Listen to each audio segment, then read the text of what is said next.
السلام علیکم۔ اعوذ باللہ من الشیطان الرجیم، بسم اللہ الرحمن الرحیم۔ ہم حروف کے مخارج اور حروف کی صفات پڑھ چکے۔ آج ہم انشاءاللہ حروف تہجی کو مکمل کر لیں گے۔ آج ہم اس کی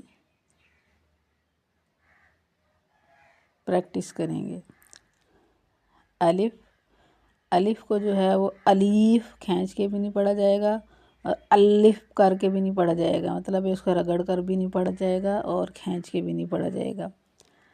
الف نرمی سے ادا کریں گے۔ الف، با،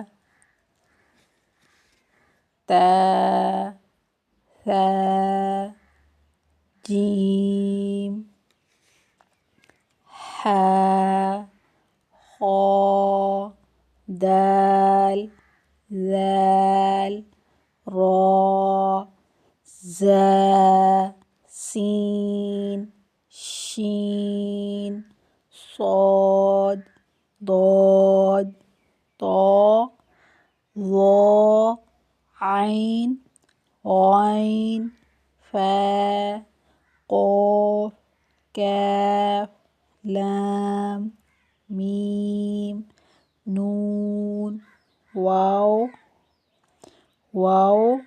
ہا، حمزہ، یا۔ والسلام علیکم ورحمۃ اللہ وبرکاتہ۔